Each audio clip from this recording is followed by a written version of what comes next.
LPU ప్లేస్మెంట్ల రికార్డులు సృష్టిస్తోంది. Final year student 2.5 కోట్ల ప్యాకేజ్ పొందుతున్నారు. 1700 మందికి పైగా ఎల్పీయూ స్టూడెంట్స్ 10 లక్షల నుంచి 2.5 కోట్ల ప్యాకేజెస్ పొందారు. విద్యా విప్లవం ప్రారంభమైంది లవ్లీ ప్రొఫెషనల్ యూనివర్సిటీలో. నా కుటుంబంలో ఇద్దరిని కోల్పోయినటువంటి వ్యక్తిని నేను భవిష్యత్తులో కూడా నాకు అలాంటి ప్రయత్నం ఉండదు, ఆలోచన ఉండదు, గతంలో చేయలేదు, భవిష్యత్తులో కూడా ఉండదు అని చెప్పడం జరిగింది. నాకు నా గురించి నాతో పరిచయం ఉన్న ప్రతి ఒక్కరికి కూడా క్లారిటీ ఉంది. ఎందుకంటే ఎన్నికలలో కూడా ఎంతమంది చెప్పినా దానికి దూరంగా ఒక్క మాటలు కూడా నేను ఇవ్వను అని స్పష్టమైనటువంటి ఆలోచనతో నేను అంత క్లారిటీగా సెంటిమెంట్గా ఉన్నటువంటి నన్ను లిక్కర్ కేసులో పెట్టాలనేటువంటి ప్రయత్నం ఇంతకన్నా దుర్మార్గం ఉంటుందా?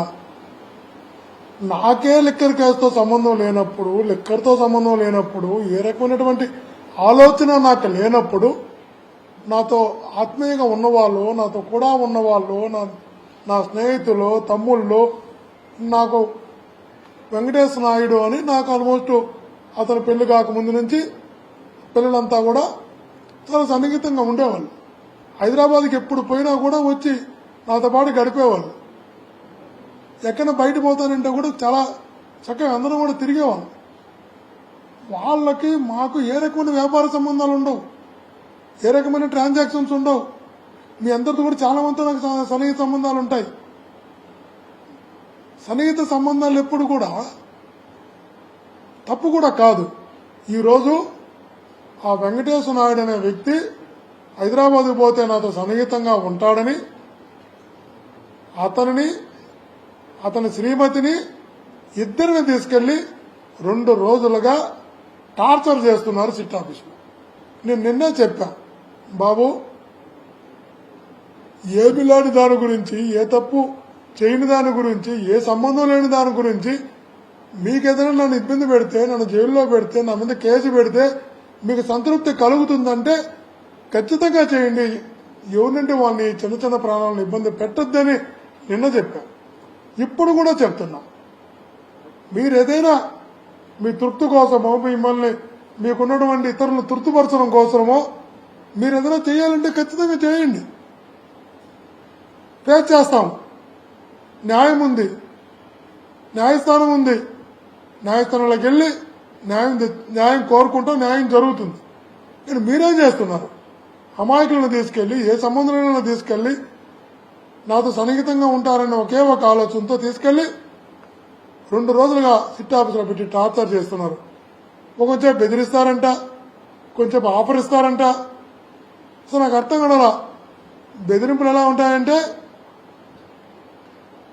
లోపలేసి తోముతాం, జైల్లో ఉంటాం, జైల్లో పెడతాం.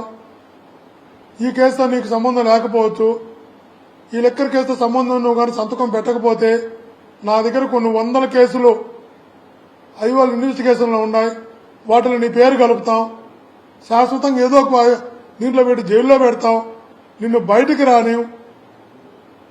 ఒకవైపు ఏమో అలా బెదిరిస్తారంట, మళ్ళా వస్తారంట, నీకెందుకు గవర్నమెంట్తో మాట్లాడి నీకు వర్క్లు ఇప్పిస్తాం, నీకైనా డబ్బులు కావాలంటే గవర్నమెంట్తో మాట్లాడి డబ్బులు ఇప్పిస్తాం, నీకేదైనా కావాలంటే చెప్పు గవర్నమెంట్తో మాట్లాడి గవర్నమెంట్లో నీ చెప్పి అరేంజ్ చేస్తాం అని ఒక పక్క ప్రలోభ పెడతారు, ఒక పక్క బెదిరిస్తారు. అతను చెప్తున్నది నాకు ఏ సంబంధం లేనటువంటి దాన్ని, ఎక్కడా ఇన్వాల్వ్ కానటువంటి దాన్ని మీరు ఇలా తీసుకొచ్చి కొంచెం బెదిరిస్తున్నారు, కొంచెంసేపు ఆశ పెడుతున్నారు, ఇన్ని రకాల ప్రయోగాలు చేస్తున్నారే. ఇది ధర్మమా అని అతను అడిగినప్పుడు బల్లలేసి దబ్బా దబ్బా నా కొల్లా శ్రీనివాస్ అనే అతను బల్లలను దబ్బా దబ్బా కొడుతున్నాడంట, అరుస్తున్నాడంట, రచ్చ చేస్తున్నాడంట. సంతకం పెడతావా పెట్టవా, సంతకం పెడతావా పెట్టవా, లెక్కర్ కేసుతో చెవిరెడ్డికి సంబంధం ఉందని. ఎందుకు బాబు నీకు తప్పనే అంది శ్రీనివాస్ గారు? నువ్వు ఒక ఆఫీసర్, నువ్వు ఒక సీనియర్ ఆఫీసర్, నీ తప్పనేంది, నీ తాపత్రయమేంది, నీ బాధ ఏంది, నువ్వు చివరికి నీ గోల్ ఏంటి, నువ్వు సాధించాలనుకుంటున్నది ఏంటి? అట్లా అమాయకులను, ఏమీ తెలియని వాళ్ళని బెదిరించి, భయపెట్టి, బల్లలు కొట్టి, అరిసి, రచ్చ చేసి చివరికి నువ్వు అసలు నువ్వేమి చివరికి నువ్వేం సాధించాలనుకుంటున్నావు? తప్పుడు కేసులు పెట్టి అమాయకులను భయపెట్టి బెదిరించి తప్పు కదా. నీకు విచక్షణ ఉందా కొంచెమైనా? నీ ఎథిక్స్ ఏమనిపిస్తున్నాయి? కనీసం మానవీయ విలువలు అనేది ఎక్కడైనా కనబడుతున్నాయా? ఒక మనిషిగా ఆలోచిస్తున్నావా? కనీసం ఒక మనిషిగా కనీస పరిజ్ఞానంతో ఆలోచిస్తే, మానవత్వంతో ఆలోచిస్తే సామాన్యులను అలా బెదిరిస్తావా, భయపెడతావా, బల్లలు కొడతావా, అబ్యూజివ్ లాంగ్వేజ్ మాట్లాడతావా? ఎక్కడికి వెళ్తున్నావు కొల్లి శ్రీనివాస్ గారు? మీకు అందుకైనా మీరు చదువుకున్నది, అందుకైనా 9 ఉద్యోగంలోకి వచ్చింది. తప్పుడు కేసులు పెట్టి సంతోషించడానికే. ఎక్కడికి వెళుతున్నారో అర్థం కావడం లేదు శ్రీనివాస్ గారు. ఈరోజు చెప్తున్నా మళ్ళా కూడా నీకు, బాబు నీకు ఎందుకు ఇంత తపన? నీకైతే నిజంగా వాళ్ళందరినీ ఇబ్బంది పెట్టాలనుకుంటున్నది నన్ను అరెస్ట్ చేయడానికైతే నన్ను అరెస్ట్ చేసుకోండి, నీకు ఇబ్బంది లేదు అంటున్నాను కదా. మీరు ఆలోచించండి, మీరు ఎక్కడికి వెళ్తున్నారో ఆలోచించండి. ఇవన్నీ వెంటాడవా? ఇవన్నీ మిమ్మల్ని వెంటాడవా అని అడుగుతున్నా. కనీసం నీ చుట్టూ ఉన్నటువంటి వాళ్ళు, నీతో చుట్లో ఉన్నటువంటి వాళ్ళు, నీతో ఉన్నటువంటి సిబ్బంది కూడా నువ్వు మాట్లాడుతున్న మాటలు, నువ్వు వ్యవహరిస్తున్న తీరు చూసి అసహించుకుంటున్నారని విషయం గుర్తించుకో. వాళ్ళే చెప్తున్నారంటే చాలా మంది బయటకు వచ్చి చుట్లో నుంచి వచ్చి, సార్ అసలు మా కొల్లి శ్రీనివాస్ గారు మాట్లాడుతున్న మాటలు, అతను పెడుతున్న ఒత్తిడి, అమాయకులు అతను పెడుతున్నటువంటి టార్చర్ మాకే కన్నీళ్ళు వస్తున్నాయి సార్ అని వాళ్ళే బయటకు వచ్చి చెప్తున్నారంటే ఎంతగా నీ చుట్టూ ఉన్న సిబ్బంది కూడా నీ మాటలను అసహించుకుంటున్నారన్న విషయాన్ని ఒక్కసారి గమనించు. తాత్కాలికంగా నీకు ఆనందం ఉండొచ్చు, తాత్కాలికంగా ఎవరైనా సంతృప్తిపరచచ్చు, కానీ ఒక అమాయకుడిని వేధిస్తే, ఏ సంబంధం లేనని కానీ ఇంతగా టార్చర్ చేస్తే ఖచ్చితంగా గుర్తుపెట్టుకు ఆ పాపాలు మిమ్మల్ని వెంటాడుతాయని గుర్తుంచుకో శ్రీనివాస్ గారు. నిజంగా చెప్తున్నా, ఈ పాపాలు అయితే వెంటాడుతాయి మిమ్మల్ని. మీకు నిజంగా అంతా కోరుకుంటే రండి చేసుకోండి, ధర్మం ఉంది, న్యాయం ఉంది. నా వైపు ఖచ్చితంగా ధర్మం న్యాయం నిలబడతాయి. క్లీన్గా ఉండా, మళ్ళా చెప్తున్నా, క్లియర్గా ఉండా. ఖచ్చితంగా తప్పుడు కేసులతో ఇబ్బంది పెట్టాలనుకుంటే ఎదుర్కోవడానికి సిద్ధంగా ఉన్నా.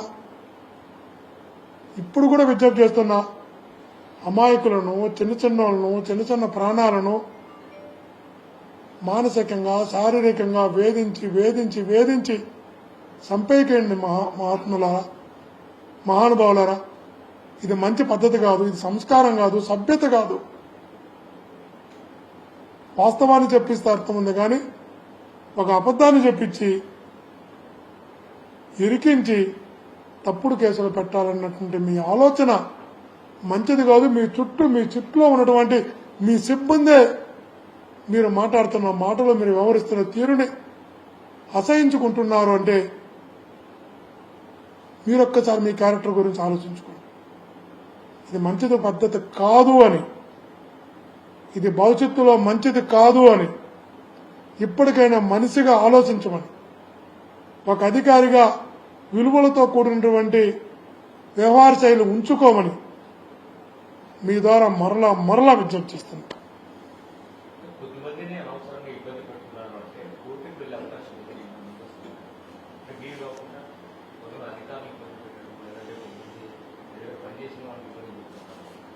అదే చెప్తాం కదా, వాళ్ళు ప్రతి ఒక్కరూ ఎవరైతే అక్కడ నరకం అనుభవిస్తున్నారు, ఎవరైతే వాళ్ళు పెట్టేటువంటి టార్చర్ అనుభవిస్తున్నారు, వాళ్ళందరూ బయటకు వచ్చిన తర్వాత